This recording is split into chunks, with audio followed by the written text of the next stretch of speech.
Bom, gente, então, agora eu vou falar um pouco da experiência, da minha própria experiência. Eu achei que era importante falar um pouquinho dela, porque ela tem transformado a minha vida. E aí, como outras pessoas vieram, eu me senti assim, naquela coisa, será que eu trago ou não trago? Aí eu disse, bom, vou levar para vocês verem, certo?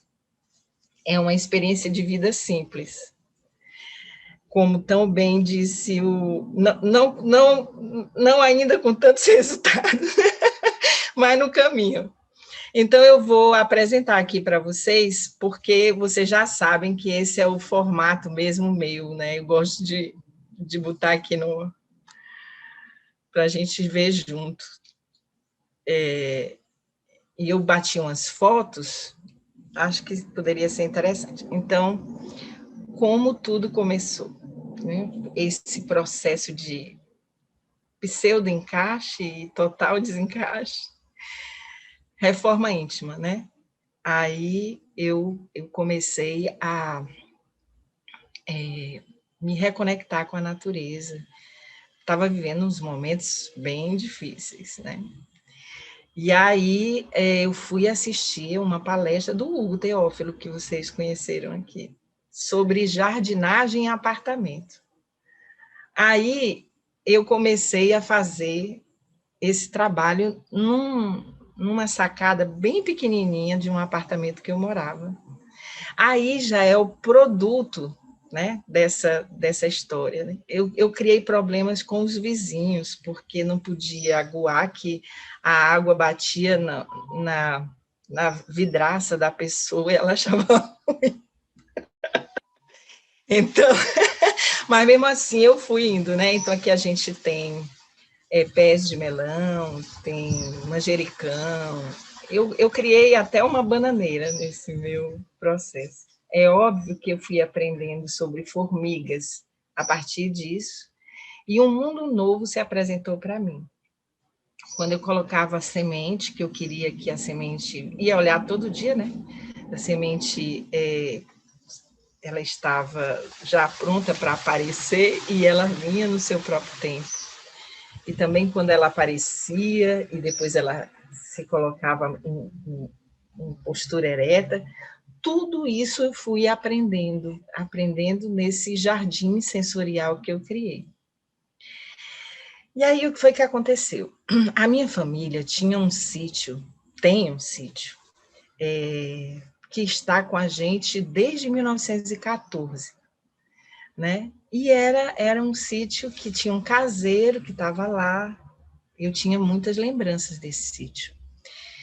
Como eu tinha começado esse trabalho, eu falei assim, por que não iniciar na terra propriamente dita, num lugar que eu amava, que é Itaiçaba, né? Lá no próximo a Aracati. E a minha tia, ela me deu essa oportunidade para eu começar a fazer o trabalho no sítio. Aí eu vou contando aqui para vocês. Então, o nome desse relato de experiência se chama Redescobrindo a Natureza, Sítio Passagem do Negro, não é Rio Negro, como está no Canva, e as descobertas com a agrofloresta. Ao longo desse período, que eu estava fazendo a minha horta em apartamento, eu comecei um curso de agrofloresta, para ser agrofloresteira. E eu estava num período do meu doutorado, que era com egressos do sistema penitenciário, indo para as cadeias públicas fazer um trabalho de desenvolvimento humano com eles. Mas aqui, nesse período, aconteceu uma grave crise, né? Porque ali é uma máquina de fazer loucos, e aconteceram muitas rebeliões, e eu não pude mais entrar. E nesse período eu estava começando o trabalho da agrofloresta. Me disseram que era num lugar chamado Caminho. E aí, qual não foi a minha surpresa quando eu percebi que o trabalho do Caminho era com pessoas que vinham exatamente do sistema penitenciário. Então, eu comecei a aprender sobre agrofloresta com aquelas pessoas que saíam daquela máquina de fazer doido. Com eles na enxada, com o professor Wilton Matos. E foi uma experiência incrível, que depois ela se transformou na minha tese de doutorado, certo? Mas eu não vou falar sobre essa tese aqui. Escrevi, sabe que eu gosto de escrever, né? Então, eu fiz esse poema antes de pedir a minha tia para ir até o sítio, antes mesmo de começar a minha horta em apartamento. Mas é a pura verdade isso aqui. Quando adolescente, pegava uma magrela emprestada e ia te visitar. Você sim, sítio do meu avô.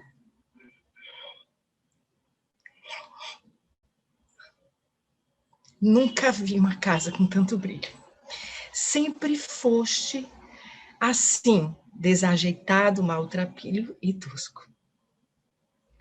Tinha brilho, mas não aparecia. Confesso que tinha vontade de fazer algo por ti. Queria enchê-lo de cores e de vida. Tudo parecia tão seco, seco de tudo. Como podia, nos finais de semana, chegarem à casa de Itaiçaba tantas espigas de milho, tantas fileiras de feijão, melões e quitais? Haveria um oásis em ti escondido? Só uma vez te vi florindo, foi na primeira vez que te vi. Estava de mãos dadas com o meu avô. Eu era pequena. De repente ele soltou a minha mão de menina. Peraí. E eu pude, e me pediu para esperar ali, no quintal de ti. Vi-o metido em calça e camisa de linho branco, atravessando teu mato verde, cheio de flores e de cheiros, até chegar a um pequeno catavento. O olhar de cientista do meu avô, que era cego, dava conta de como deveria ser o funcionamento de todas as coisas. Rapidamente deu instruções ao agricultor de como fazer o que tinha que ser feito. Minha perplexidade de criança nada entendia, apenas admirava. Registrei na minha memória esse acontecimento. Foi a última vez que vi o meu avô. Hoje, na minha adultez ainda pueril, passo em frente de ti. Tento aproximar-me do local onde vi meu avô pela última vez. Procuro registrar fotograficamente o que para sempre estará registrado na minha memória de criança. Não o vejo. O tempo é seco. A vida parece ter saído dali. Apenas um cachorro solitário toma conta vigilante. Mas e o oásis ainda existe? Sim, pelo menos dentro de mim. Essa foi a foto 1 ano antes de eu começar a fazer o trabalho no sítio. E aí eu não podia nem entrar na casa, e eu encontrei um programa de computador e saí fazendo pinturas do verde. Essa foto não é uma foto em preto e branco, ela é uma foto colorida. Tá? Enfim, aí eu vou contar para vocês a história do sítio Passagem do Negro. Ele possui... Eu comecei a ir para o sítio. Queria dizer antes para vocês o seguinte, que a instrução do meu professor de agrofloresta, Wilton Matos e Hugo Teófilo, era de que eu fizesse aquilo que a minha mão alcançasse, certo? Então, alcançar a mão da frente, a mão de trás, a mão de um lado e a mão do outro. E também eu passei a descobrir várias coisas quando eu cheguei nesse lugar. Sobre a história do lugar, eu descobri que nesse lugar tem um sítio arqueológico indígena. Eu descobri que, olha, são 6 léguas, né? E é muito extenso o sítio, são quase 24 quilômetros. Mas ele fica com a casa bem no meio, certo? Então, 25 quilômetros de extensão. E aqui eu vou mostrar para vocês o que foram as minhas descobertas iniciais. Então, ele tem 25 quilômetros de extensão e em seu território, vários tipos de solo, vegetação e animais inerentes ao bioma da Caatinga. Então, está na minha família desde 1914, no entanto, desde há muito não se plantava nada, e essa terra era considerada morta, sem vida, no dizer dos meus parentes.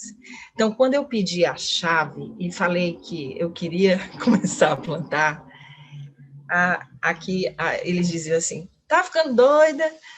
Não, aquele sítio é morto, não tem nada, você não vai encontrar nada lá. Mas aí, mesmo assim, eu fui. A primeira visita que eu fiz ao sítio, quando eu entrei, eu já vi a coisa acontecendo. Eu já vi a vida que estava ali, porque, como nós já aprendemos, a caatinga nos engana, né? Só que nessa época eu não sabia muito bem disso. Essa foi a visita esperada. Esses são os meus pais, minha mãe contando que nesse pé de cajarana, pela primeira vez, quando ela era pequena, ela viu uma cobra. E essa é a lateral da casa, certo? Casa desse jeito. Enfim. Enquanto eles olhavam, eu já estava enxergando o futuro, o porvir. E então, o que aconteceu? Eu comecei a plantar, primeiro na parte da frente. A experiência, ela começou a envolver uma comunidade. Eu descobri que uma das causas do meu sofrimento, quando eu estava nesse processo inicial de reforma íntima, era a falta de uma comunidade. Eu trabalhava, né, tinha os meus alunos, os meus pacientes, mas voltava para o meu apartamento, convivia com meu pai, minha mãe, minhas irmãs, e meus amigos, mas aquela coisa que que eu estava já acostumada. Eu não tinha ideia do que seria um senso de comunidade. E esse trabalho, que começou desde 2016, me trouxe essa clareza, ainda com muitas coisas para descobrir. Então, por isso eu coloquei aqui, a experiência abrange o sítio e as pessoas envolvidas nessa experiência de resgate do senso de comunidade, do bioma da Caatinga através da agrofloresta e de práticas sustentáveis e sem uso de veneno e da vivência de reconexão com a natureza. Então, por exemplo, eu me lembro desse dia, quando eu comecei a plantar, minha prima foi junto. Aí ela disse assim, eu não tenho mão boa para a planta, Afonso está aí, ele vai escutar. A Uda disse isso, se eu mostrar para vocês o que a Uda fez com a casa dela hoje, porque ela, nesse período, ela não morava, ela morava em Fortaleza, né? Não morava onde eu me hospedo, na casa de uma prima, que fica bem, num lugar bem árido. E ela viu esse movimento meu e resolveu ir morar lá em Itaiçaba, né? E construir também um pedaço de terra dela. Ela aprendeu também a plantar. Sabe, eu nunca pensei que eu teria mão boa para a planta. Eu achava que não. Mas isso não é verdade isso, gente. Todos nós temos. Não sei quem é que coloca isso nas nossas cabeças, né? Então, a ideia era revitalizar e resgatar a vida escondida na aparente situação de aridez e morte do sítio Passagem do Negro, encravado na Caatinga, contribuindo para a exploração da mata nativa a partir de experiências de agrofloresta e preservação do inteiro ambiente, certo? Então, essa foto aí é a foto da cacimba cheia d'água, porque eu cavei um poço, porque eu descobri uma história que as pessoas no entorno do lugar, elas iam beber água nesse terreno. Então, eu comecei a fazer um trabalho de pesquisa sobre como poderia começar vamos dizer, cavar um poço. Eu não entendia nada disso, né? Uma psicóloga, como assim, né? Trabalhar com essas coisas. Hoje eu tenho a clareza de que quando a gente vira transdisciplinar, a gente não olha para as coisas com o olhar da nossa disciplina. A gente descobre que dentro de nós tem vários. Eu descobri um engenheiro dentro de mim, que precisa saber muito, engenheiro, mestre de obras. Eu descobri um artista dentro de mim, eu descobri um biólogo dentro de mim. Então, abrindo os olhos. aprendendo e experimentando lições com a agrofloresta. Então, a minha primeira experiência foi de análise desse local maravilhoso, para mim completamente desconhecido, ainda que povoado pelas lembranças infantis, né? Aí o caseiro se chamava Francisco, se chama Francisco. Francisco já tem uns 78 anos, mais ou menos. E aí o que aconteceu? Ele passava com a enxada, e ele dizia assim: Liz, esse aqui é o meu lápis. Francisco sabia tudo. Ele estava falando para mim, porque uma das questões na agrofloresta que a gente precisa é aprender a noção dos pontos cardeais, onde fica o leste, onde fica o oeste, qual é a direção do vento e tudo mais. E aí eu falei para ele assim: Francisco, eu não sei qual é a direção do vento. Aí ele pega, bota a mão no chão, com um punhado de terra, né? Vem assim, faz isso. E aí ele mostra para mim a direção do vento. Coisas desse tipo eu passei a aprender, uma sabedoria antiga, ancestral, que diante de mim se descortinava. Então, o que foi o que no final das contas eu quis fazer? Aqui está bem, eu organizei os objetivos. Tornar o sítio habitável, mapear as árvores nativas do entorno do sítio, avaliando suas condições e potenciais de sobrevivência e reprodução, mapear a vida animal natural pré-existente no local, tais como insetos, répteis, e planejar as possibilidades de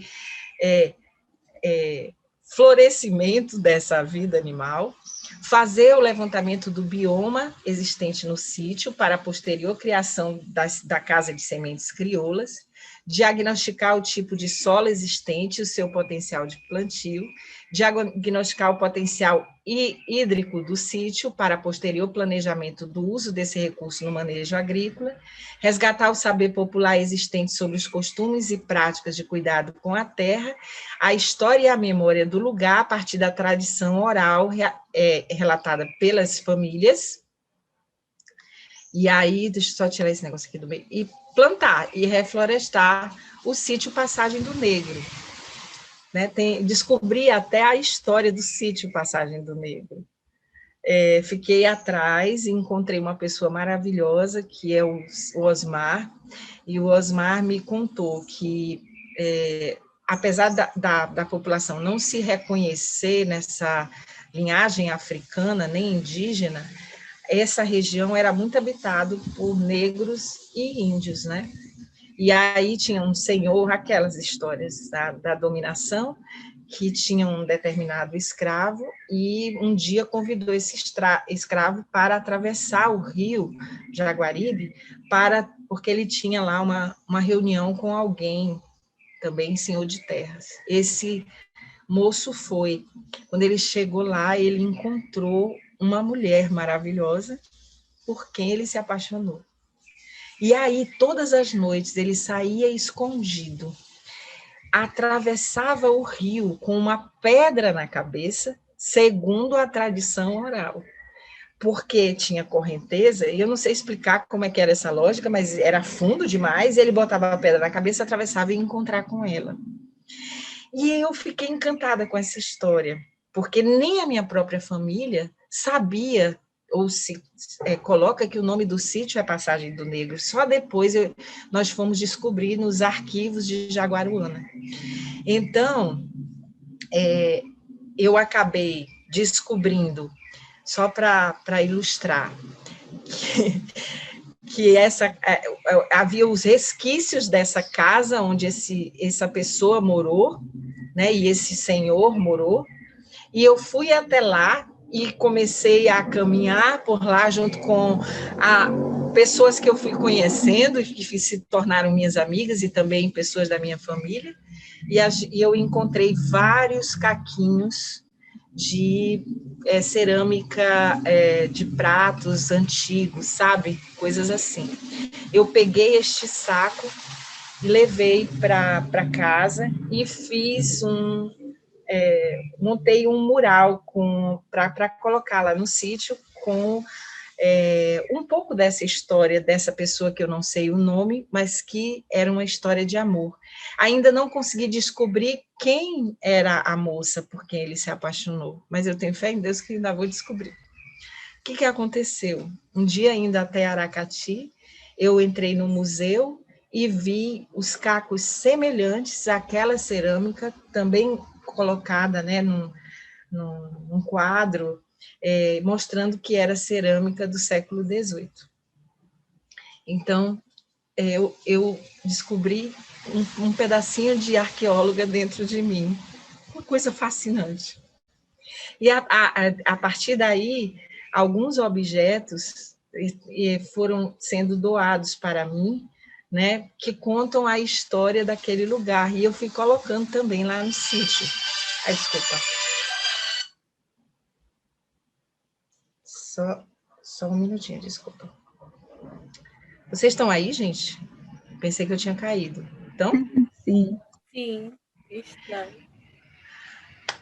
Aí, olha só minhas pesquisas. Eu saí com a Uda e a gente foi fazer a caminhada, o sítio fica no meio. A gente foi até o final do sítio, caminhando. Acordamos 4 horas da manhã, estávamos lá com o Francisco, e só com a água na mão e tal, e um caderno de anotações. E a gente foi até o final do sítio a pé. E aí eu descobri que o sítio, primeiro que o sítio antes, ele tinha, antes de 2016, Oitici, Caroeira, Jucá, Bredo, Canaficho, Lancha Preto, Mutambeira, Quebra-Pedra, Carnaúba, Cajarana, Cajueiro, Melancia do Pará, Hortência, que parece dente de leão, 2 pés de acerola e ata aparentemente mortos. E no histórico da plantação, realizadas anos atrás, o milho, o feijão, o algodão, o capim, foram as culturas produzidas, mas desde há muito nada era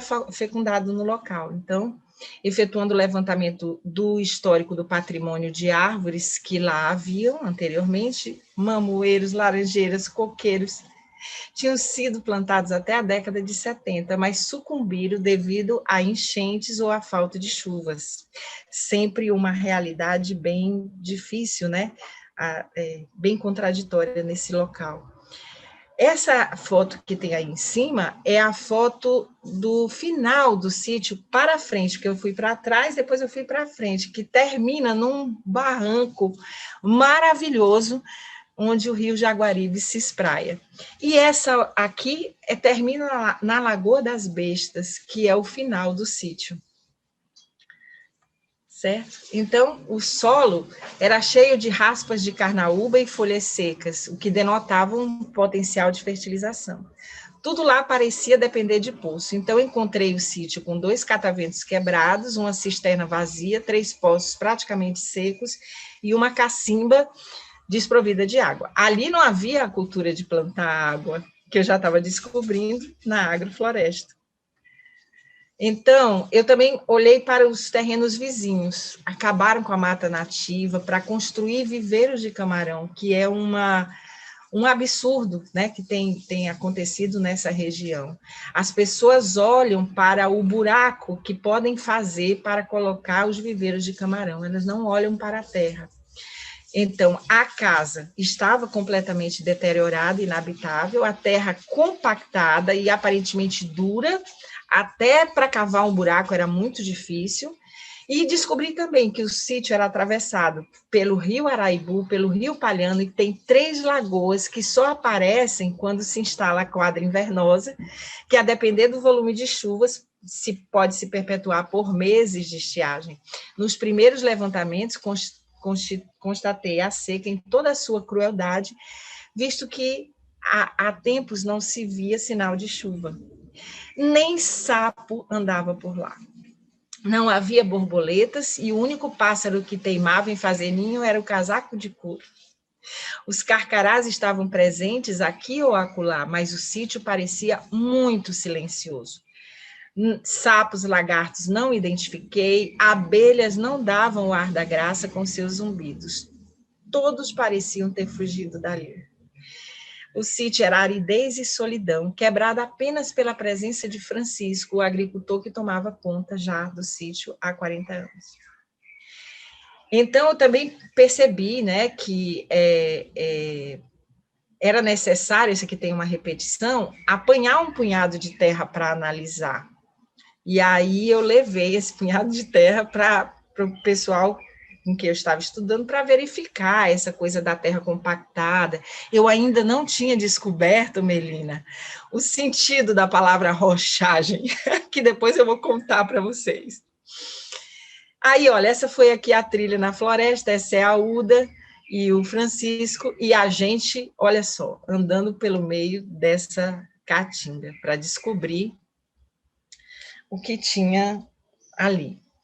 E aí eu comecei pintando o cenário, né? Eu virei pintora. Aí começamos o reparo da casa para tornar a casa habitável. E eu e o Magela, só nós dois, que era outra pessoa muito bacana que também resolveu me ajudar. Olha, gente, começou a casa a ficar dessa forma. Ela era assim e ela começou a ficar assim. Eu plantei o verde da grama aqui no lugar para que a gente pudesse armar uma rede, para que a gente pudesse fazer um piquenique, né?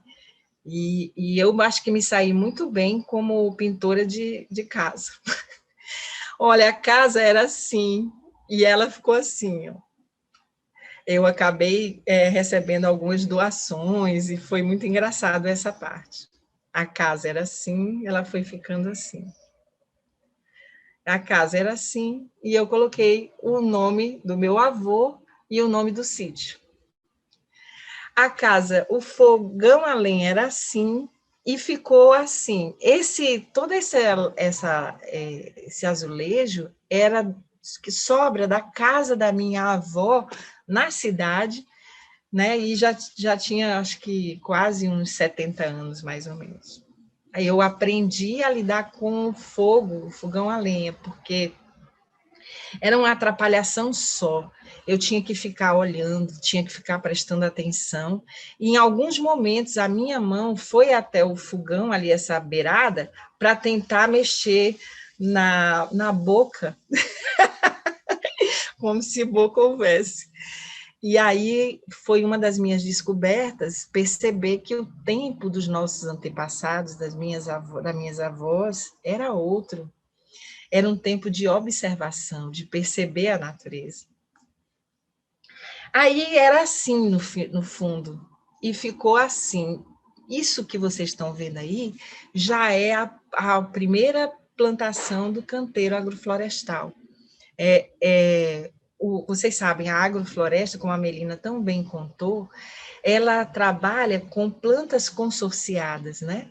Então, eu coloquei frutas no meio dos canteiros, entre as frutas, né, as árvores frutíferas, eu coloquei os tubérculos na frente, de frente para o sol, ou seja, na parte nascente, aquelas plantinhas que são mais delicadas, né, como cheiro verde, né, manjericão, essas ervas, e na parte de trás do canteiro, eu plantei milho e feijão. E o filho do Francisco dizia assim para mim, você tem que fazer um canteiro de feijão, depois você tem que fazer um canteiro de milho. A monocultura. E eu aprendi com a agrofloresta que não pode ter monocultura. Então, eu criei berços com um casamento maravilhoso entre as sementes de feijão e as sementes de milho. E olha que deu um samba muito bom, acho que tem até uma foto dessas aqui. Então, você já vê o mamoeiro começando, vários tubérculos também aparecendo. Bom, aqui o primeiro momento dessa casa. A casa já foi pintada pela segunda vez. Olha como é que foi ficando. Eu quero dizer para vocês que vocês são muito bem-vindos nesse lugar quando vocês vierem a Fortaleza. quando vocês vierem ao Ceará. Sabe essa cortininha que tem aqui do lado esquerdo? Eu fiz um espaço zen, um espaço de meditação, um espaço de interiorização, porque também estudando as casas, como vocês sabem muito bem, as casas antigas, elas tinham um lugar, né, que às vezes ficava um pouco fora da casa, que era um lugar de oração para muitas dessas famílias. Então, eu coloquei esse lugar para a gente poder fazer esse trabalho. Mas para eu fazer comigo esse trabalho, coloquei uma rede na varanda e coloquei aquela negra ali, aquela mulher negra, para representar essa mulher que eu ainda não descobri, que foi a paixão, que resultou no nome do sítio. E também porque essa mulher existe dentro de mim. Aí eu queria contar para vocês que na experiência do poço eu descobri a radiestesia. Aí a louca, com um pedaço de forquilha na mão, para tentar ver se eu tinha esse poder de descobrir qual era, porque vocês sabem, né, pela radiestesia, na hora que se a pessoa tem esse poder, vai tremendo e você descobre o lugar. Eu saí andando em volta da casa para tentar descobrir se eu conseguia achar, se eu tinha esse poder, né? Eu não descobri esse poder ainda, mas eu tentei. Então, aprendendo com a agrofloresta, eu iniciei uma pequena horta medicinal no quintal da casa, plantei eucalipto, romã, malva, corama, arranjei umas bananeiras, plantei 4 e o restante cortei os troncos e enfiei na terra, porque eu estava começando a produzir água. Fiz uma cama de talos e folhas de bananeira em volta. Fiquei surpresa ao ver tantos sumos no talo, a água das plantas ajudando o solo. Na parte da frente, plantei flores e ornamentais. Ao cavar a terra, me surpreendi com a sua cor. Era terra preta. Para cada planta, fiz um sisteminha de irrigação que eu vi na internet. Porque, gente, pense numa secura isso aí, certo? Eu vou depois mostrar para vocês. Engraçado que depois de tudo plantado, aí começou a aparecer. Apareceram os gatos, apareceu o peteleco, né, que é os burrinhos, esses que são jogados assim no meio do caminho. Depois eu adquiri Maria Fulô, e Peteleco e Maria Fulô viveram um romance nesse meu sítio. Depois Peteleco pegou o beco, pegou uma estrada e nunca mais voltou, mas deixou Maria Fulô grávida, e hoje eu sou a avó de um burrinho, né? Bem, o gato se enroscava nas plantas, onde antes era tudo seco, e aí os animais vinham para observar. Apareceu uma jararaca pela primeira vez, né? Nessa hora eu esmoreci por uns instantes. Eu falei assim, meu Deus, eu tô aqui e esse negócio, a natureza é muito perigosa. Mas aí eu descobri, não fui fazer ainda esse curso, mas ali onde nós tivemos o nosso professor que falou sobre as cobras, naquele curso de como você salvar as cobras dos humanos. Eu ainda não fiz, mas aprendi a respeitar. Então, fiquei pensando na riqueza da vida, tão cheia de opostos, né? Aí descobri que agosto é o mês das cobras. Então, o que eu posso dizer? Gente, essa terra é fértil, só precisa do empurrãozinho. Olha, eu fiz um cantinho com o que era comer de animais, que se chamou Cantinho das Fadas. E aí comecei a plantar as flores e elas proliferaram, e a maior flor que apareceu no meu jardim foi o Deusimazinho, que é o neto da Neide, que é minha amiga, que eu conheci no meio desse processo. Então, o Deusimazinho começou a me ajudar, ou seja, as crianças começaram a chegar. Então, olha, era assim, né, nessa foto do lado esquerdo, eu comecei a fazer a irrigação com essa coisa desses plásticos, né, dessas garrafas PETs. Aí de repente o sítio ficou cheio dessas garrafas, porque eu começava a colocar a garrafa fora, eu descobri um jeito de enterrar a garrafa do lado da planta, né, e ia lá e abria a tampa e colocava a água, e aí a coisa foi foi se fazendo presente, né? Então, a gente está vendo aqui o começo da agrofloresta. Olha, gente, do lado esquerdo era assim, aí eu comecei a fazer vários canteiros agroflorestais, e aqui é o Magela e o Francisco me ensinando a plantar esse pé de eucalipto, que hoje é imenso, certo? Os meus Sherpas, né, os que me orientaram, então, o Francisco mostrando a direção do vento, o Wilton Matos, que foi meu professor de agrofloresta, uma criatura maravilhosa, e o Wilton, o Hugo, que eu não coloquei aqui a foto, e o seu Francisco vizinho. Ele é muito interessante. Ele ficava aí nessa cerca, e ele olhava para mim e dizia assim, eu disse assim, seu Francisco, bora plantar, eu queria falar para o senhor sobre como é que a gente pode plantar consorciado, né? Aí ele falou, ele só planta milho e feijão, né? Então, são canteiros de monocultura. Aí ele olhava e dizia assim, eu vou ficar só olhando aqui, e se der certo no seu, eu faço no meu. Bom, arranjei umas botas, né, para me proteger, e comecei a plantar agora na parte de trás. Ali era o catavento que o meu avô, que eu tinha visto meu avô pela última vez. Olha como era essa terra, uma coisa absurdamente compactada, muito difícil, e a gente estudando qual era o local que devia ser o canteiro, enfim. Quando o Wilton Matos foi até o sítio, ele me ensinou toda essa sequência que o próprio Hugo já ensinou para nós, né? Quer dizer, que nós temos numa casa a cozinha, a casa de semente, os animais, o viveiro, um processo de aquaponia, um pomar, uma horta, um minhocário, a sementeira, a composteira e o galinheiro. E eu comecei a fazer esse esqueminha, tá? Aí, olha só, montei, esse foi o meu primeiro cacho de bananeira. Eu vou dizer para vocês que essa bananeira eu consegui porque eu descobri que uma pessoa ia cortar todas as suas bananeiras. E aí eu, com o Magela, peguei o carro e as bananeiras cortadas no chão que ele descobriu, eu peguei e coloquei todos os troncos que eu pude dentro do meu carro e replantei a bananeira. Gente, deu mais de 50 bananas. Ali você já vê os primeiros frutos, a melancia e a batata doce. Aí, olha só, olha o tamanho desse girimum.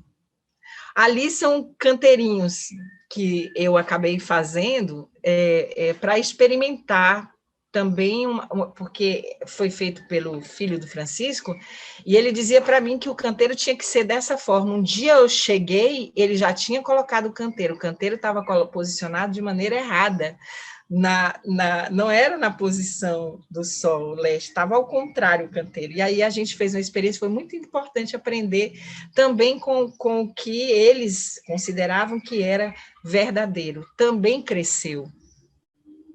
Aí aqui é o momento da bananeira, realmente um caso de amor com as bananeiras. E um dia eu cheguei no sítio e olha só o que apareceu nessa bananeira, gente. Apareceu um V. E eu fiquei, meu Deus, V de quê? V de quê? Aí eu descobri que era V de vegano, que era V de vegetariano. E depois eu ia descobrir a história da ecopsicologia. No caminho para o sítio, ao longo desses anos, eu descobri o site, o canal do YouTube do professor Marco Aurélio. E eu ouvia o professor Marco Aurélio indo e voltando. E aí foi dessa experiência que nasceu o Projeto Reconectar. Bom, aqui é o poço, certo? Lá no fundo, a água do poço, sem nenhuma possibilidade. Não tinha como. Aí eu fiz o trabalho com os cataventos, né? Eu conversei, eu consegui encontrar a água junto com eles, esses foram os meus heróis. Aquele de óculos é o meu pai, que também estava metido no meio, quem acabei envolvendo foi a família toda. E aí, depois do catavento consertado, né, que eu peguei, consertei, pedi para consertar o catavento, aprendi um pouco sobre isso. Nesse lugar onde eu achei a água, o Francisco subiu, né, triunfante. E aí, gente, as crianças começaram a aparecer, começaram a tomar banho, esses são meus priminhos. Aqui, olha, depois eu fiz uma roda de pedra, que depois eu descobri que era do pessoal do xamanismo, e eu não sabia. Me veio uma intuição, eu peguei as pedras do lugar, fiz uma roda que eu descobri que era chamada roda de cura, que ficou depois em frente ao Cantinho das Fadas. Aqui, a Kelinha aprendendo a plantar, já estava quase no momento de chover, e a gente já tinha espalhado várias baganas de carnaúba e ela estava me ajudando. O Deusimazinho aproveitava para fazer festa, e o meu primo, Marcos Davi, que até então, apesar de morar na cidade de Itaiçaba, não tinha essa relação com a natureza, era uma relação de medo. A gente, quando começa a lidar com feijão, começa a aparecer ruçara, como a gente diz aqui, começava a se coçar, e aí a mãe dele, minha querida prima, ficava, Liz, tu tá levando ele como assim, não sei o quê, né? E aí, depois ela foi aprendendo, e ele começou a plantar também no sítio. E essa foto aqui de baixo, ela tá um pouco assim, apagada, e infelizmente foi esse o único momento que eu registrei, mas são outros priminhos meus que se sentaram nessa roda e a gente começou a contar histórias e a ouvir histórias deles, dessa experiência. Aí os amigos começaram a aparecer. Vocês sabem que nessa grama, quem está aqui agarrado comigo é o Mileno.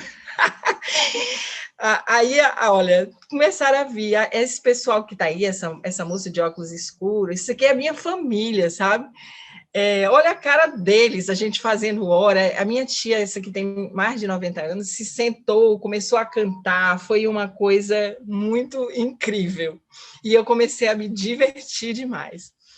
E aí, aquilo que eu falei para vocês, a descoberta do senso de comunidade, né? Então, você vê os primeiros frutos do milho, essa senhora que eu encontrei, que ela faz os chapéus de palha e conta várias histórias sobre a linhagem africana no local, e as pessoas plantando, e meu pai pintando a cerca, né, junto com uma gata que passou a fazer parte do nosso processo.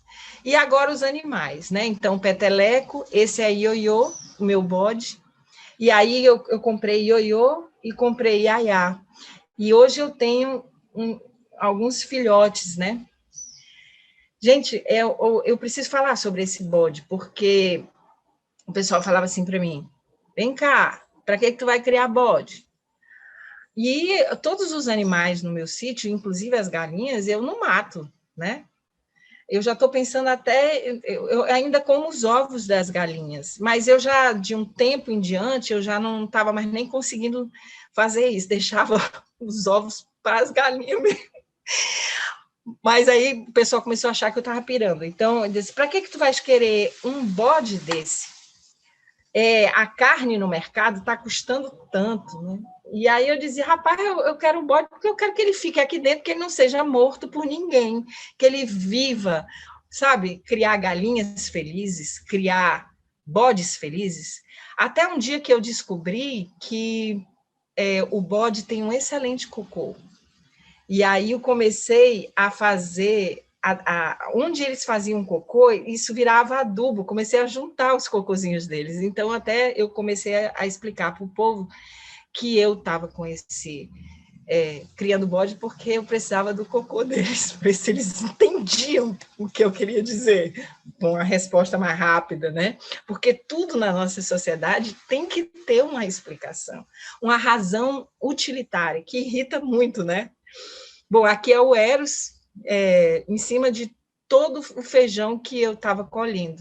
E olha, esse é o Picasso e Matilda. Bom, cada galinha tem um nome. E eu conversando com a Uda diz, Liz, se eu boto o nome na galinha, eu não posso comer. Eu digo, é isso mesmo.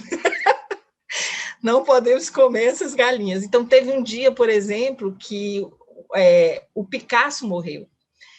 E aí eu voltei para casa para almoçar, né? Da casa da minha prima. E aí eu estava chorando porque o Picasso tinha morrido. E tinha na mesa uma galinha. E aí, como assim? Tá entendendo? Não tinha condição. Aí vai dando nó no juízo da gente.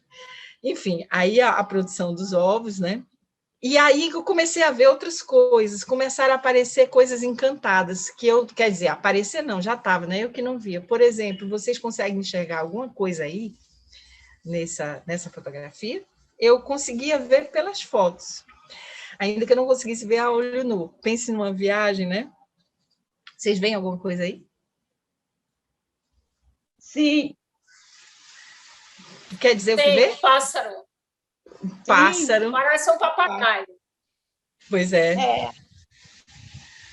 Papagaios, pessoas começaram a aparecer nas minhas fotos. Ó, vocês estão vendo alguma coisa aqui? Ali é o ninho do casaco de couro, né? Vocês estão vendo?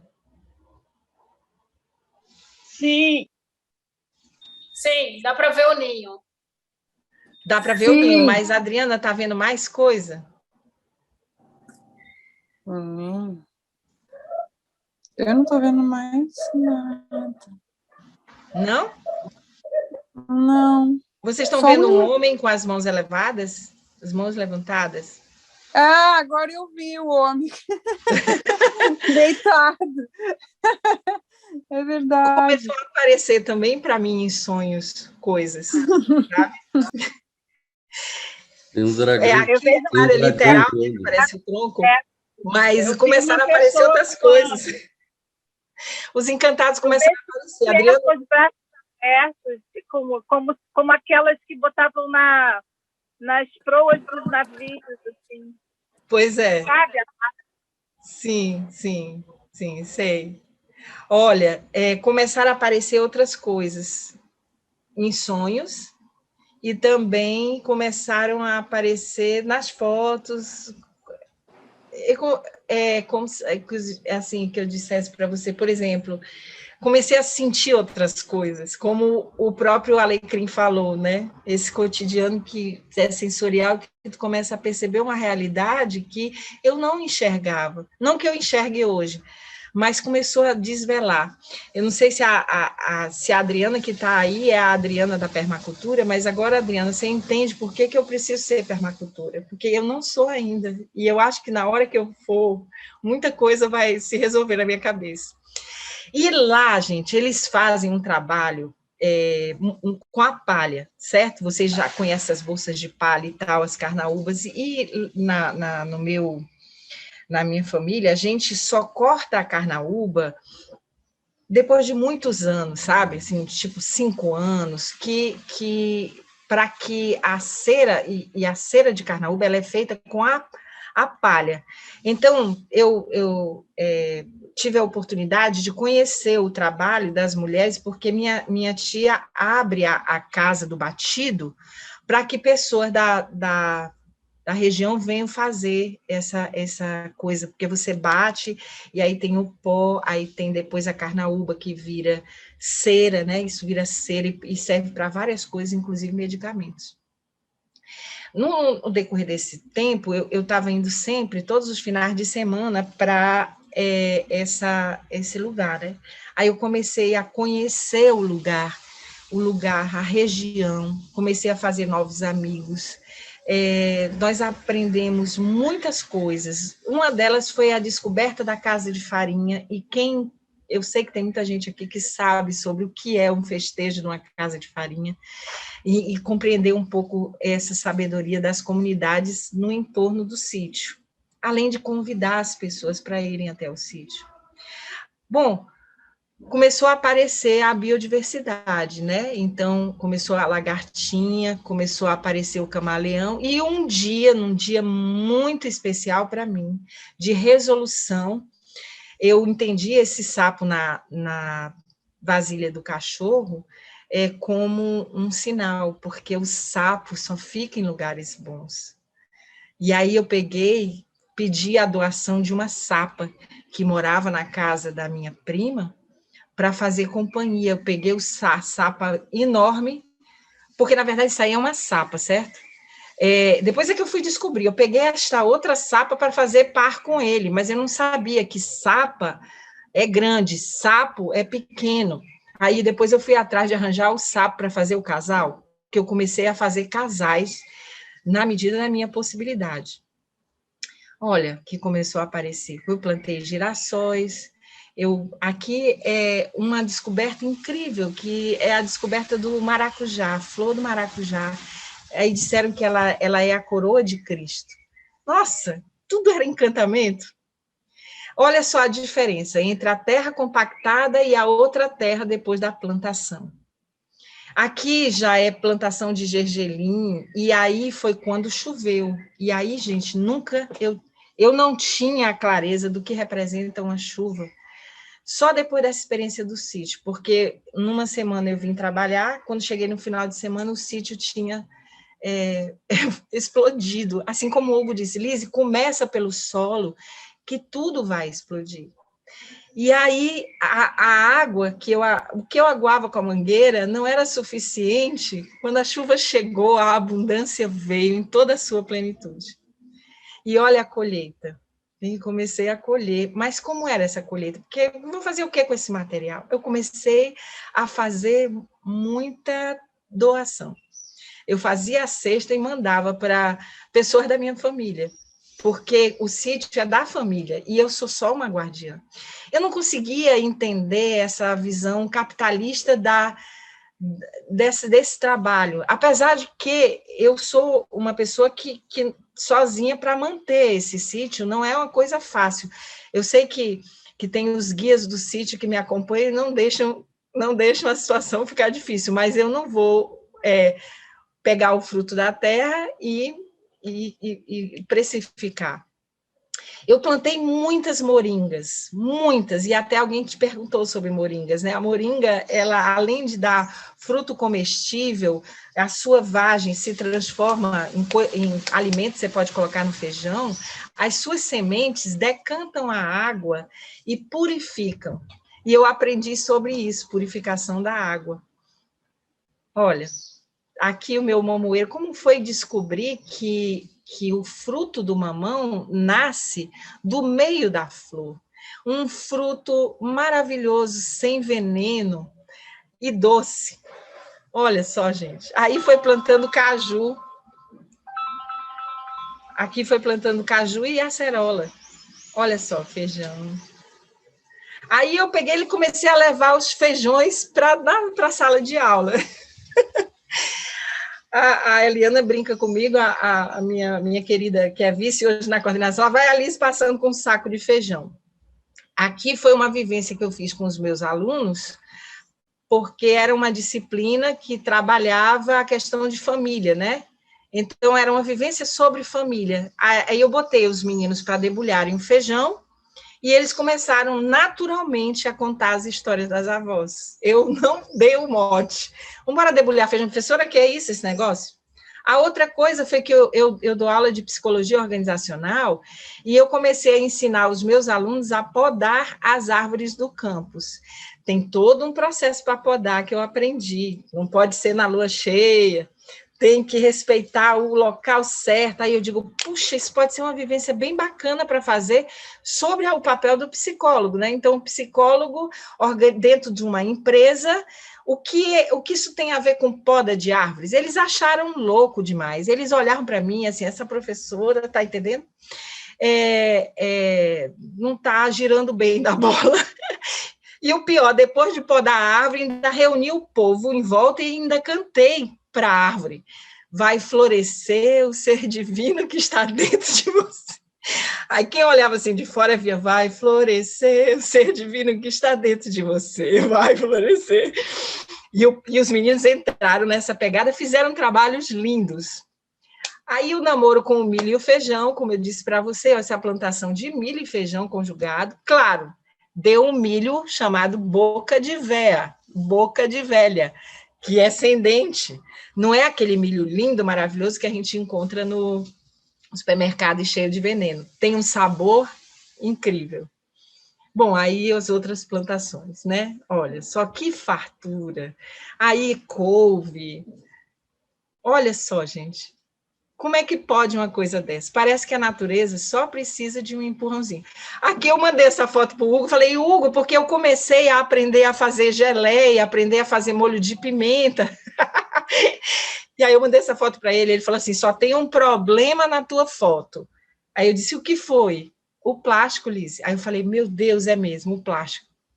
Aí eu comecei a comprar aqueles saquinhos que a gente, quando era pequena, ia na bodega e o saquinho era de papel, né? Papel marrom. Olha, aí eu comecei a aprender a cozinhar. Isso daí não tem carne, tá? Isso aí foram pratos que eu aprendi a fazer só com essas coisas, né? Essas plantas. Lise, por favor, eu não estou vendo as fotos que você está mostrando. Por que será? Não. Não sei. Está aparecendo, Alba. Está aparecendo para vocês, gente? Está aparecendo normal para mim. Sim, está aparecendo, sim. Experimenta clicar na foto, normal, porque deve estar vendo só a Lise falando. Eu também estava assim, mas clica na foto. Talvez você esteja no celular, né, meu amor? Isso. Eu armei uma rede de corda e fiquei aí, né, com essa panela de barro que eu descobri que ela dá toda uma pegada para qualquer tipo de comida. E eu não sou uma boa cozinheira, certo? Mas aí aqui, ó, eu fiz a casa de sementes, Alba. Montei a casa de sementes, comecei a pedir sementes de diversos lugares, né? E aí disse para as pessoas como era a armazenagem, e aí começou a minha família a mandar sementes, meus amigos, meus alunos, e o pessoal da região começou a mandar sementes. Essa garrafa de Guaraná aí que tem, são sementes crioulas, que o Francisco guardou. Aí eu descobri que essas sementes, elas são muito intocadas, muito escondidas pela comunidade. E aí eu e a Uda, a gente começou a fazer o trabalho de tentar resgatar, né, quem eram essas pessoas. Nós temos um sonho, a Uda e eu, que é de montar uma casa de sementes lá em um determinado local que ela tem na beira da estrada, para que a gente possa resgatar os saberes, por exemplo, do batiputá, que é uma semente muito boa para problemas, né, que a gente possa ter musculares, enfim. Aí descobri também como tirar as sementes dos girassóis, né? Olha o tamanho desse girassol, meu povo. Aí, olha só o girassol aparecendo, né? Eu sou instrutora de yoga, eu sou massoterapeuta, eu sou reikiana, mas deixa que nesse período que eu fiquei nesse processo difícil da minha vida, eu larguei tudo isso. E o sítio trouxe de volta para mim aquilo que fazia parte de mim. Então, eu montei essa sala de meditação, eu resgatei a minha maca e eu comecei a dar massagem no povo na cama. E o Deus Mazinho aprendendo. Isso aqui, uma querida, né? Eu comecei a aprender sobre banhos de borra de café, porque eu acabei ressuscitando uma caixa, tipo uma cacimba alta que tem, eu imagino que eu devo ter essa foto aqui, a gente tomava banho, e aí depois, primeiro se lambuzava de argila e de tudo mais, e depois ia tomar banho. Olha, aqui eu aprendi sobre pintura a partir do genipapo, né? Que tinha um pé de genipapo, que tem um pé de genipapo no sítio, eu aprendi como fazer as pinturas de genipapo, eu peguei uma dessas caixas d'água e como na reformulação a gente ajeitou o banheiro é uma verdadeira sala de banho, e eu transformei isso numa banheira, coloquei várias ervas, e aí convido as pessoas para tomarem banho, e esse aqui é o lugar que é o meu xodó, assim, que é essa cacimba alta, que vem diretamente a água do poço, e depois ela tem uma saída que vai para as plantas, então não é desperdiçada. E eu convidei o povo para tomar banho aí, né? E a gente vinha tomar banho. Olha, tomar banho nessa água é medicinal, porque é água do fundo da terra.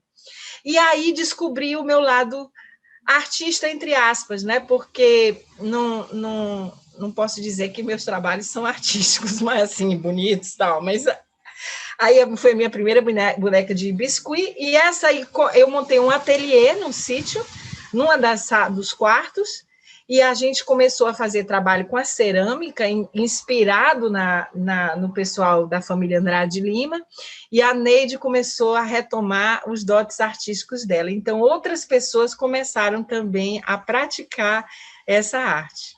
Ó, aqui é o ateliê que eu montei. Né? Eu ganhei aquele pedaço tronco de árvore do Osmar, que é como se fosse um cotovelo, ou então um grande sapato alto. Eu montei uma mandala da paz, e aí do lado eu fiz, Ingra, esse círculo de pedras que você deve saber muito bem do que se trata, coloquei uma fogueira no centro. Olha, gente, aqui foi o meu primeiro café, né, o café enfeitado, porque foi quando a minha família foi lá pela primeira vez. A fogueira, aparecem várias coisas nessa fogueira. Coloquei uma fonte a tal da rede de corda, do lado do fogão a lenha. E ali, onde tem aqueles vidrinhos, é o meu banco de sementes crioulas, que, na verdade, banco não, a minha sementeca, que é isso que a gente queria muito que vocês fizessem, né? A gente vai fazer ainda na sequência. Cada um na sua casa tendo a sua própria sementeca. E eu aprendi sobre as bolas de Fukuoka, porque como aqui é muito, né, essa coisa do problema da estiagem, perto das chuvas, se você pega a argila, coloca dentro da argila várias sementes, na hora que aí você sai pelo meio do mundo, jogando essas sementes. Eu arranjei um estilingue, que foi para mim o grande sentido do estilingue, pegar e jogar a bola de Fukuoka para cair no chão quando a chuva vem, aí vai desfazendo a argila, porque aí a argila fica, né, friinha e tal, e dá a oportunidade de reflorestamento. Então, eu um dia fiz essas bolas junto com o pessoal, e a gente saiu com as bolas por aí para reflorestar. Aí o Cantinho das Fadas se transformou nessa coisa aqui, né? E eu falo dos encantados porque apareceram encantados nos meus sonhos, apareceram encantados nas minhas fotos, coisas começaram a acontecer, né? Mas que não que eu tenha seja alguma coisa especial, mas eu acho que todos nós podemos, sabe a gente vê, como disse o Alecrim, e tem coisa que a gente ainda não está vendo. Aí eu resolvi criar uma biblioteca. A minha família é de tradição, da pedagogia, eu tinha uma tia que tinha falecido, e a dor da perda dessa tia foi muito grande, e ela gostava muito de livros. E eu comecei, na verdade, porque eu fiquei pensando, por que não uma biblioteca para a gente fazer tipo itinerante? Porque os cafés da tarde eu ia com as minhas primas, e a gente ia bater na casa de pessoas, e às vezes tinha um livro que sempre era objeto de uma conversa. Aí pronto, eu pedi doações, montei a biblioteca do sítio, começaram a vir as crianças para ler os livros. E também o resgate das histórias das famílias do lugar, né? Então, você vê aí alguns objetos que foram sendo mostrados para mim, alguns foram doados, outros não, mas eu comecei a entender um pouco dessa memória desse território, junto com as pessoas que estavam à minha volta. Então, depois de 4 anos, eu posso dizer que a gente conseguiu uma revitalização do bioma da Caatinga, apareceu a biodiversidade, houve a proteção, recuperação e promoção do uso dos ecossistemas do sítio, uma gestão de floresta pelo plantio da floresta nativa, houve uma melhora significativa no solo, combatendo a desertificação. Eu acho que esse trabalho conseguiu reverter a degradação da terra. Eu comecei a plantar algodão, e eu comecei a trazer o algodão para cá para casa, para poder ver o que é que eu podia fazer. Nas plantações de oiticica, tentar entender como é que se faz sabão, sabe? Aí, bem, enfim, a casa de a sementeca, a agrofloresta, a colheita de frutos, a participação e engajamento familiar e comunitário, ainda da comunidade mais próxima a mim, mas a minha ideia é que a gente possa expandir para a ideia do ecomuseu, e outras pessoas participarem, e promoção também de ações de conscientização ambiental que eu acabei começando a fazer diante de tudo isso. E hoje, gente, olha, eu pintei o sítio na minha parede. Eu tenho um sonho que vocês possam me ajudar a fazer uma oca de adobe, tá vendo ali? É assim que eu vejo o sítio. Mas faz alguns meses, desde outubro, que eu não vou lá. Mas eu sei que alguns índios moram lá, e eles tomam conta do sítio, para mim. Então, a natureza está se reformulando, porque hoje eu medito olhando para ele, mas eu sei que ele é uma potência, né? Não estou podendo ir agora, níveis altíssimos de pandemia, meus pais são idosos, e eu não quis me arriscar, sabe? Então, eu estou gestando aqui planos, quero convidá-los para essa proximidade, né, com esse espaço, se vocês se interessarem. E aí, para terminar, nada melhor que Manuel de Barros. Gosto muito das coisas desimportantes, como os insetos, não só das coisas, mas também dos homens desimportantes, que eu chamo de desheróis. Então, era essa a experiência que eu queria contar para vocês. Obrigada pela atenção, desculpa se eu me alonguei. Vamos bater palma para ela, gente. Vamos abrir o microfone também para a Liz. Dizer as palavras. Meu Deus! Tem inspiração. Incrível, Liz. Te amamos para sempre, eternamente. Nossa, inspiradora. Eu queria falar uma coisa. Pode falar. Eu escrevi uma coisinha aqui para a Liz. Pode ir. É pequenininha, porque eu não tenho assim essa veia, né? Assim. Liz que encanta o mundo, a terra, o coletivo, a universidade e entra entre o visível e o invisível, faz as aquarelas vivas em nossa vida. A natureza nos saúda com a sua sabedoria, a sabedoria de Liz. Nosso afeto nos conecta com sua presença. Que seja permanentemente germinada. É isso. Obrigada, Carlinha, que lindo. Você sempre generosa. Eu também queria falar, Liz. Eu posso? Vou deixar com a Rita, então, né? Claro, pode falar. Liz do mundo dos encantados. Liz que encanta, que traz o encantamento, que permite que os encantados apareçam. Liz que é amiga, que é companheira, Liz que constrói e permite que construamos. Liz que dá oportunidades, Liz que é um sítio, o sítio que ela mesma constrói. Liz que é presença, que é instantes, que é flor, que é fruto, que é muita sabedoria. Liz está em nós. E nós conseguimos estar juntos por causa da Liz. Amamos a Liz. Um beijo, Liz. Oh, querida, que lindo, obrigada. Maravilhosas as duas. Meu Deus. Assim, eu fiz, quer dizer, todos nós fizemos uma costura no chat. Então, eu vou ler também, tá? Vou ler. Inspiração para todos nós. História fabulosa. Saberes acumulados, seguindo o coração, a falta de uma comunidade.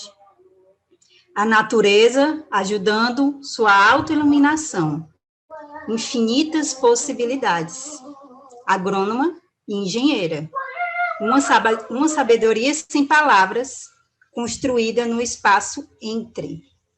Pura poesia, você me inspira. Que história maravilhosa. Determinação, sua arqueologia pessoal. Fascinante mesmo. Estamos no sítio. Fazer uma roda de histórias na fogueira. Reflorestar o sítio de meus pais. Sorriso lindo, agregador de almas. Lise, aconchegante.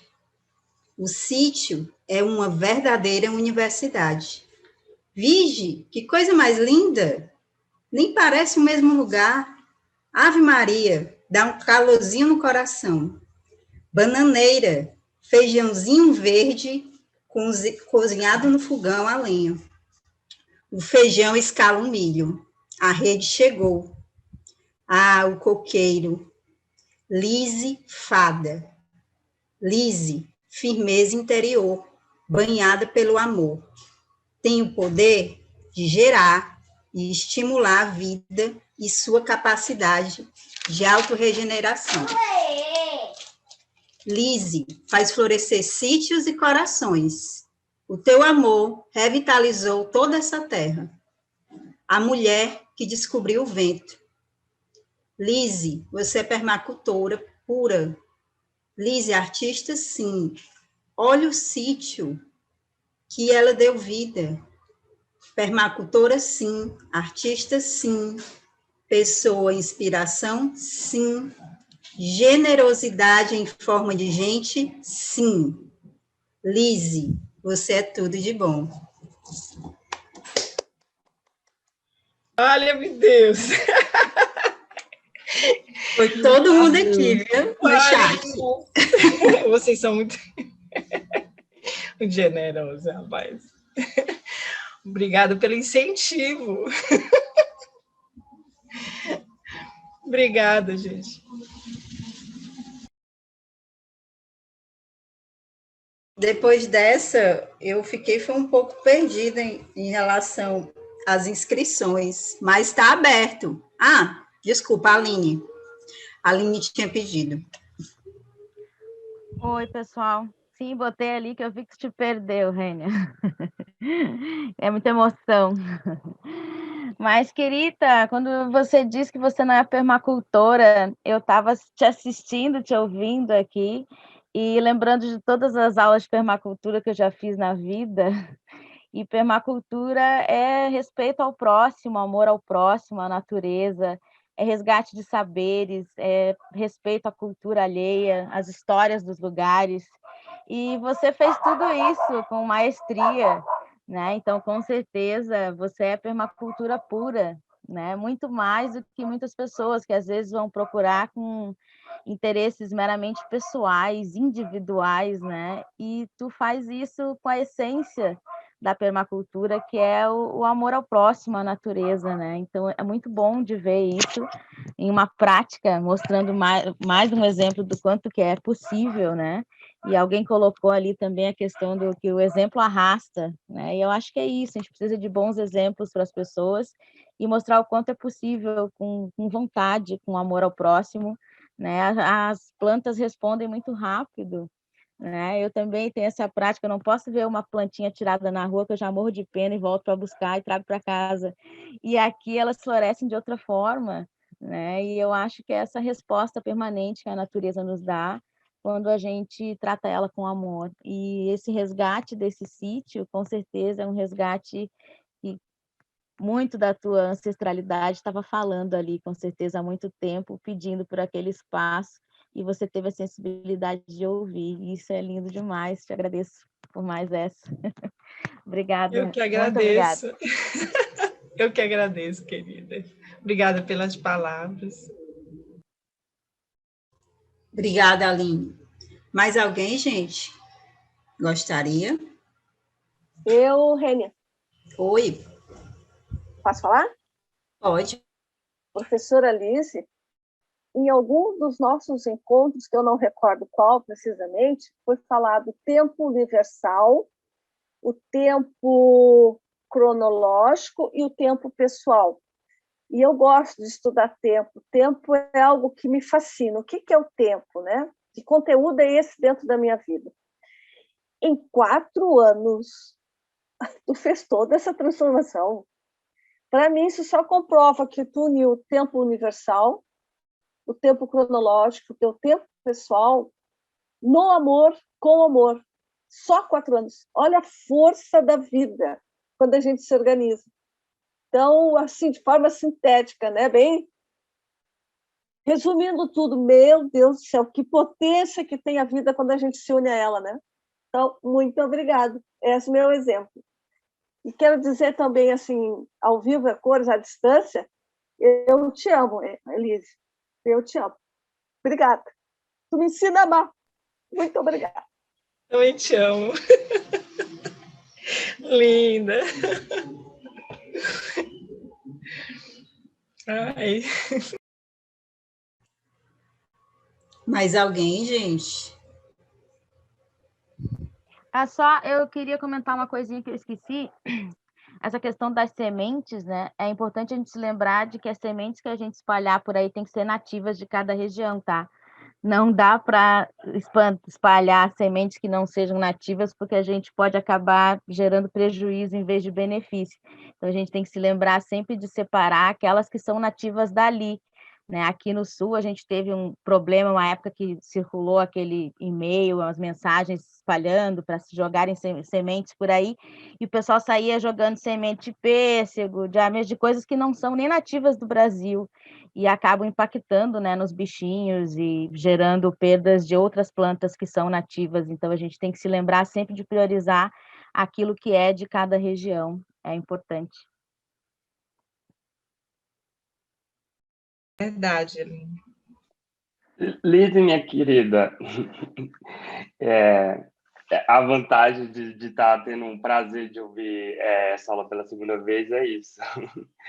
A Laura estava falando de tempo, e aí eu lembrei de uma coisa que você deixou de lado dessa vez, que foi a questão da seca. No processo do sítio, da seca, da primeira chuva, e se desse para você falar sobre isso, eu ia amar muito. Acho que o pessoal ia agradecer também.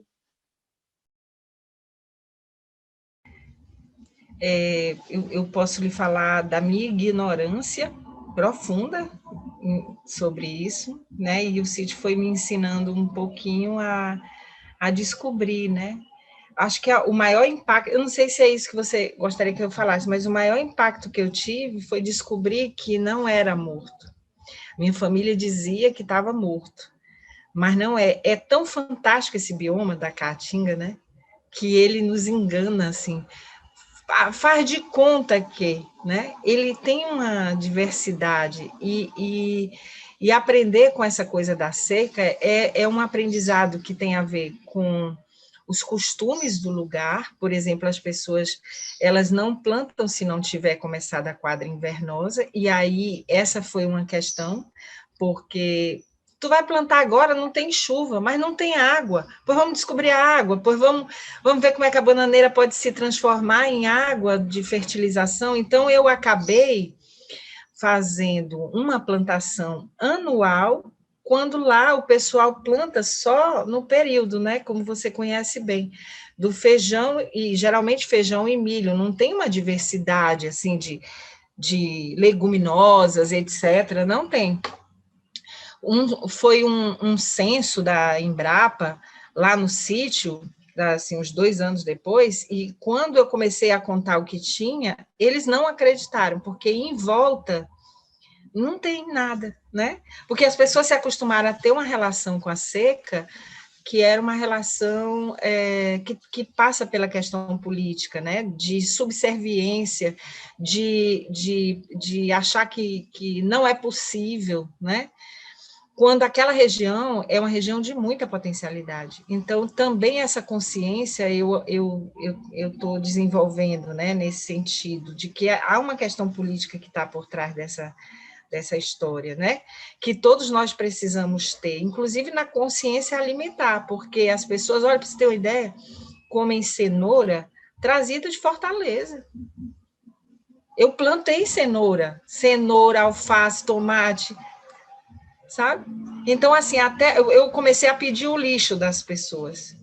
E aí esse lixo não era adequado porque ninguém comia fruta nem verdura.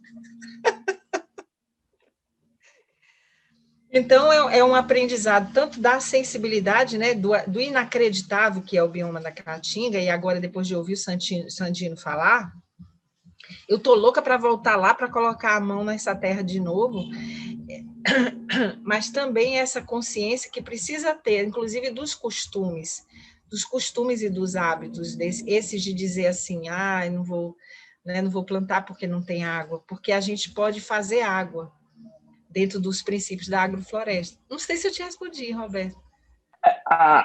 Mas é o que eu lembrei uma vez que você falou, que quando começou da questão da seca, que era muito forte, e aí eu fiquei imaginando revitalizar o sítio no período de seca que a gente teve, uma estiagem de anos no Ceará. E aí tem uma frase que você falou que marcou muito, que foi a questão da água, né, da mangueira. E aí que eu entendi... A bananeira? Não, da água, que você aguava com a garrafinha PET na mangueira. E quando veio a chuva mesmo, e você falou, aí que eu entendi. Mas a outra coisa que eu queria falar era que, assim, tudo é um movimento, né? A gente vem de um movimento de degradação. E aí, para quem não mora no Ceará, é difícil entender isso. Junta isso com esse movimento de notícias ruins, a tendência é o fim. Se a gente viesse já do movimento de reflorestação, de agrofloresta no Ceará, em vez de olhar para o lugar morto, a gente olha para aquilo e vê possibilidades. Mas essa coisa dos movimentos, né? O movimento do mundo e o nosso próprio movimento. Se o mundo já vinha assim nessa pegada lisa, agrofloresta, a gente olhava para ele e falava assim, claro que dá tudo aqui, gente. O que é que vocês estão olhando aqui? Tem tudo aqui, mas como a visão é tão árida que a gente olha e fala, não vai dar nunca. É verdade. Eu ia para o sítio sozinha, né? E aí tinha também essa questão do preconceito com uma pessoa da cidade, uma mulher, né? Ainda essa dificuldade muito forte, mas o pessoal começou a ver, começou a respeitar. Eu acho que a gente às vezes fica silenciosamente fazendo, né? E as pessoas vão vendo, e aí esse respeito vai começando a acontecer, porque, como disse o meu vizinho, eu vou ver você fazer, se der certo eu vou fazer, né? Que ele não acreditava, não. Enfim, eu penso assim, né? Acho que é isso. Se a gente precisa acreditar. Essa aula de hoje, eu acho que a gente todos assistimos que nem na beira da cerca, olhando ver a coisa acontecer. Talvez de aula inteira assim na cerca. Vou levar isso para mim, mas vou ver aqui como é que ela está fazendo. Muito obrigado, querida. Muito obrigada também. Eu quero fazer uma pergunta, posso? Sim, claro. Ju, pode ser só depois da Laura, porque ela tinha se inscrito. Claro. Tudo bem? Aí depois é você, tá certo? Tranquilo. Pronto. Laura? Eu só me lembrei da... Vocês estão me vendo? Sim? Sim. Eu me lembrei, professora Lise, da música do Gonzaguinha. Agora eu não estou com toda a letra na cabeça, mas é assim, ó. O sapo falou para a garça, que falou para alguém, do lindo lago do amor, maravilhosamente clara, o lindo lago do amor. Deve ter um lindo lago do amor no seu sítio. Sim. Eu vou botar a música lá no WhatsApp. Literalmente, eu abri um buraco do lado da cacimba e fiz um lago, porque eu descobri que se a gente tem um lago perto da fonte, da nascente, nunca mais a nascente se esvai, né? Então, eu criei um buraco junto com o Francisco, e aí, nesse buraco, a gente começou a trazer toda a biodiversidade. Foi muito interessante fazer esse lago. Um lago pequeno, né? Mas a gente começaram a aparecer plantas que eu não conhecia, aquáticas, e ali é também um lugar, assim, né? de muita outras belezas, que não só aquelas que a gente está vendo. Fica uma pegada a outra, sabe? De energia, muito interessante. É o lindo lado do amor. Obrigada, Laura. Obrigada, professora Elise. Pronto, Ju. Obrigada. Querida, eu tive que ir ali buscar uma coisa para você ver, porque tudo que você falou, eu acho que tem a ver com essa situação, e eu vou pedir para mostrar para vocês. É isso aqui, vocês estão vendo? Sabe o que é isso? Isso é uma plantinha que eu ganhei e que parece que morreu, né? Não parece? Seca, toda esturricadinha, mas aí eu levei ela e botei na água e está brotando raiz. Está brotando raiz dela. Para mim, isso tudo é isso. É isso com pessoas, é isso com plantas, é isso com tudo. É a possibilidade de vida que tem qualquer coisa, mas eu não queria falar sobre isso. Eu queria que você falasse sobre isso. O que é para você isso? Porque eu acho que você vai me ajudar a entender. Pode ser? Ai, eu não sei se eu sei falar. Eu só sei sentir, porque é se permitir, talvez, se dar a chance, né? Se dar a chance de escutar a sua própria possibilidade, a sua potencialidade, e mesmo com todas as dificuldades, né? Seguir. E aí, a gente, como a Ingra fala tão bem, a gente entra no fluxo, aí outras pessoas também estão, e aí a gente vai fazendo parte. É uma construção coletiva, como essa nossa aqui da expedição também o é. Né? Eu só quero que, se eu puder assim, fazer um pedido, é que eu tenha olhos para ver e ouvidos para ouvir, que eu consiga, apesar de tudo que a gente vive, não perder essas possibilidades que aparecem, não porque há algo de sobrenatural em mim, ou algo de uau em mim, não, mas porque eu apenas posso exercer o meu humano, né? E o meu humano com o teu humano, Ju, nessa planta que você está mostrando, é a mesma coisa, né? Porque, como diz o Alecrim, nós estamos na mesma teia, né? Eu acho isso. Não sei se eu respondi. Exatamente, eu acho que você respondeu, porque hoje eu saio daqui com isso, que não é a fala, mas é aquilo que você sente que é de todos nós, sabe? Essa história do rótulo, essa história de ver isso, ver aquilo, é isso, é o sentir que promove as possibilidades. Eu acho que eu aprendi isso com você, eu aprendi isso com a vida, com os meus trabalhos, com reconectar. Eu acho que é isso que a gente está se reconectando, com a possibilidade de sentir e dar sentido. Grata, meu amor, grata. Eu sou grata. Eu sou grata. Obrigada, Juliana. A gente tem agora só o comentário da Kika, e depois eu passo para a professora Melina. Da Kika. Eu estou tão emocionada, meu coração está tão em festa, que eu não tenho nem palavras, Liz. Não, que eu não tenho nem palavras. Liz, se eu já te amava antes, agora eu nem sei dizer. Te abraço. Sou tão grata por mim, por todos os filhos da terra. Que honra viver no mesmo tempo que você. Esse tempo que você torna mágico e poderoso. Somos a caatinga, você, nossa chuva que nos faz florescer. Oh. Obrigada, gratidão mesmo. Agora eu passo a palavra para a professora Melina. Oi, gente, bom dia.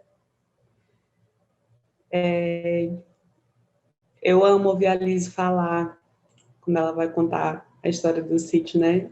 E é óbvio que todo mundo se apaixona, assim, é unânime, né? Não tem como não se encantar, não tem como não querer conhecer, né? Não tem como ficar mais encantada ainda com essa mulher. E aí é muito bom ver isso crescendo, florescendo, sendo compartilhado e chegando em mais gente, né? Eu lembro quando eu conheci a Lise, que eu comentei, né, naquelas correrias de reunião de colegiado, de corredor, e eu comentei das minhas pesquisas, ela, a gente precisa conversar, e eu não fazia ideia do que me aguardava, né? Eu não estava preparada para isso. E é muito bom ver isso se multiplicando, né? Chegando em mais gente, porque é muito inspirador. E não é só inspiração, é inspiração para fazer algo de fato, né? Não é inspiração puramente por identificação nas coisas que a gente acredita, com as coisas com as quais a gente se identifica. É uma inspiração que dá uma inspiração para uma praxis, de fato, para o que a gente pode concretamente realizar. E ver essa empolgação, ver a forma como ela narra, ver as fotos, é incrível demais. E pelo horário, eu sei que a gente poderia conversar mais, né? Mas agora já são 11, a gente vai ter que encerrar. Eu quero agradecer e parabenizar de novo a Lise, porque cada vez que a gente escuta é um encantamento diferente, a gente lembra de um detalhe que da outra vez não tinha ficado tão forte e fica refletindo novamente. Obrigada, Lise, obrigada, parabéns, que prazer enorme estar contigo em vários espaços, né? Estar contigo aqui, estar contigo na PSI, enfim, é uma honra muito grande para quem convive com você, é um privilégio muito grande, é muito, muito bom mesmo, obrigada e parabéns. Obrigada, professora Melina. Gente, eu vi aqui que a Lu me mandou que o Edgar e a Regina querem falar. Desculpa, eu não vi, é porque o chat está borbulhando igual água fervente, aí às vezes passa e eu não vejo. Edgar. Oi, Lise.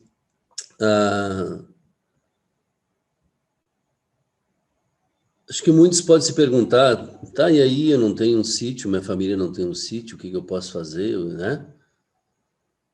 Isso vai ficar assim, só nessa emoção bonita, né? Dessa coisa linda, desse trabalho maravilhoso que tu fizeste, né? Mas eu acho que a grande revolução disso começou no apartamento. Quando começaste a plantar umas mudinhas em vaso.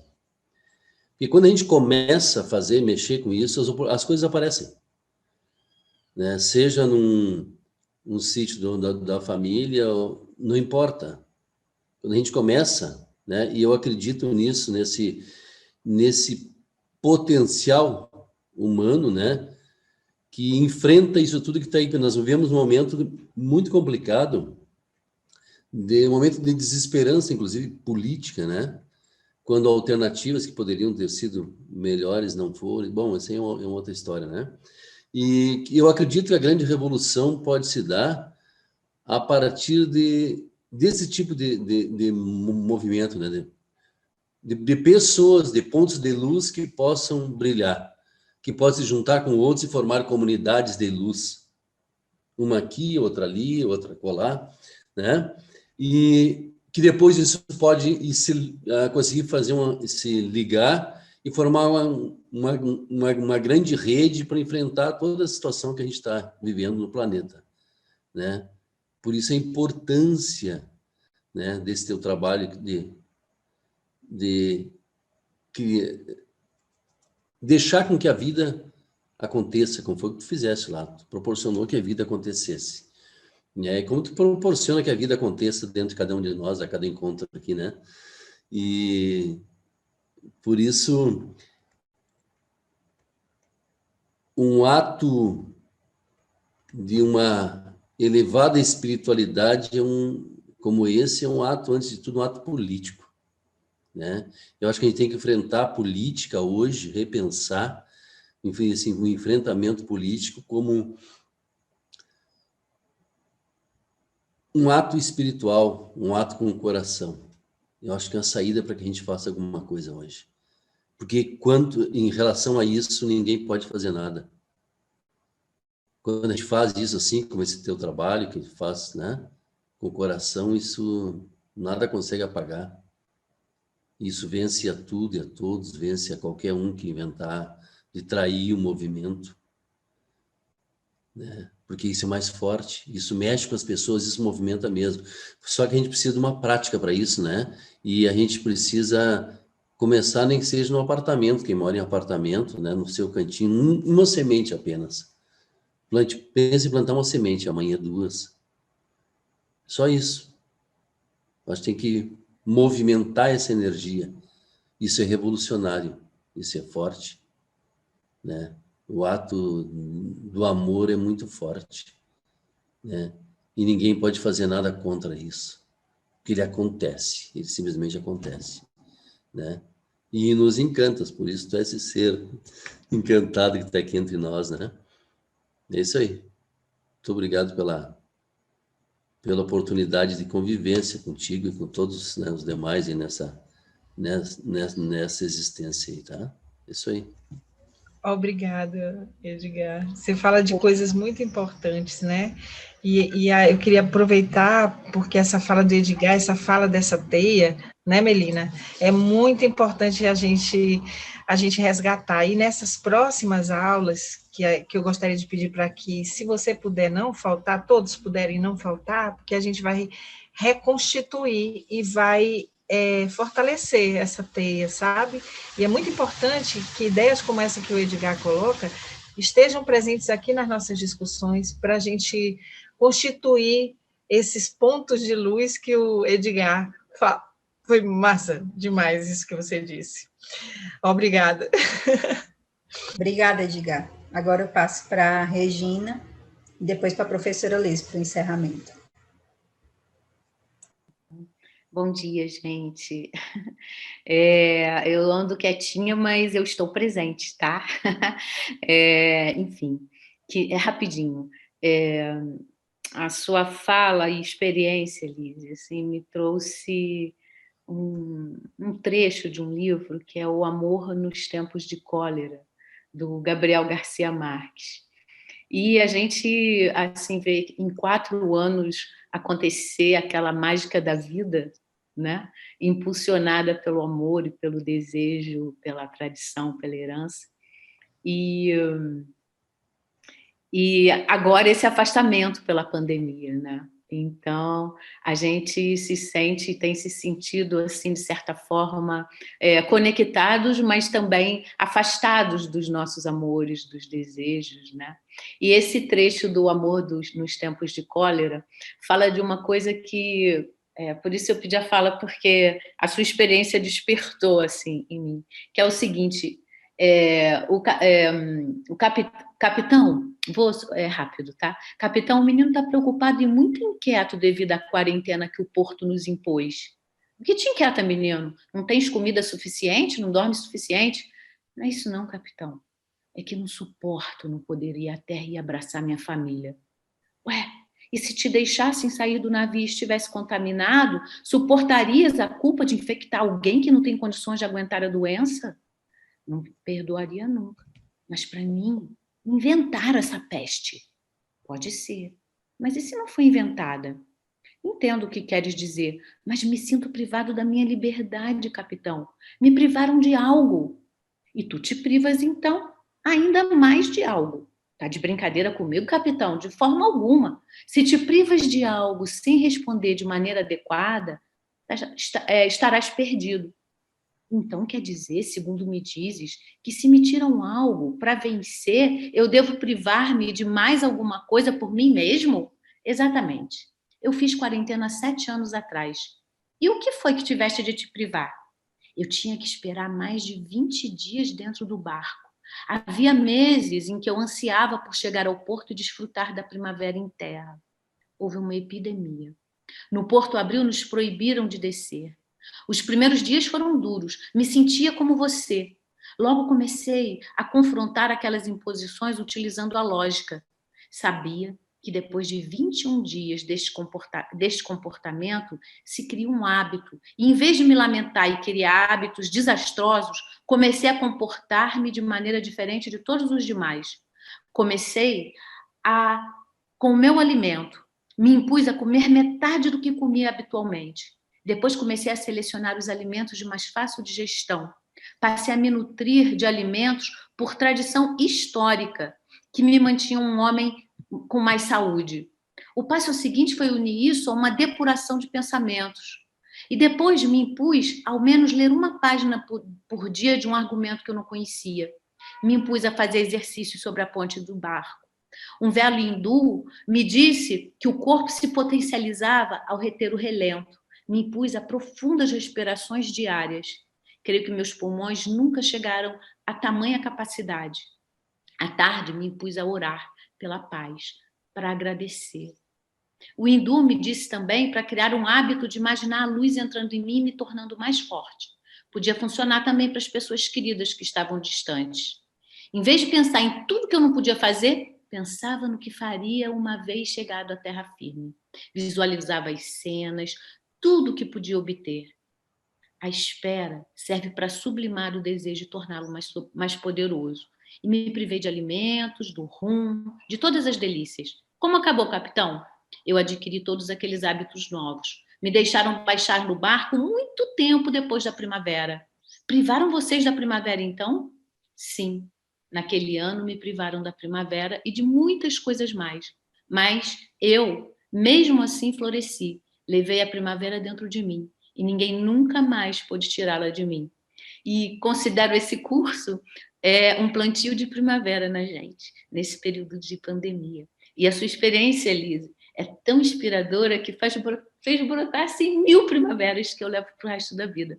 Muito obrigada.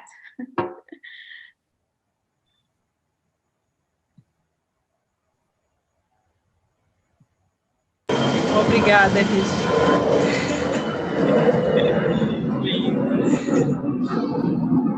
Somos canteiros, né? Obrigada, Regina. Então, pronto, professora Elise. Então, queridos e queridas, eu estou muito emocionada aqui com as falas. Eu vou fazer aqui um fechamento. E, assim, pedir para agradecer todas as palavras que foram ditas para mim. Elas são muito preciosas, né, nessa jornada, que é de todos nós.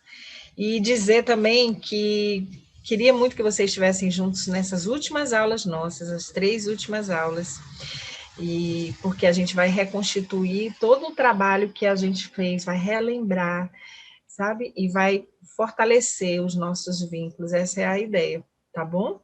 Então, na próxima semana, as 3 últimas aulas vão ser com os 5 professores, que são os professores base da expedição. Tá bom? Muito obrigada. Até a próxima sexta. Tudo de bom. A gente vai se falando, tá? São todos convidados para o sítio. Tem que, viu, Luciana? Vem para o sítio, mulher. Obrigado. Eu vou reflorestar o liberal. É o vento Aracati cruza lá, viu? Nós queremos no próximo reconexão. Vamos. Um beijo, pessoal. Tchau. Boa semana. Tchau, boa semana. Tchau, Zé Carneiro. Tchau, beijo. Um beijo, tchau.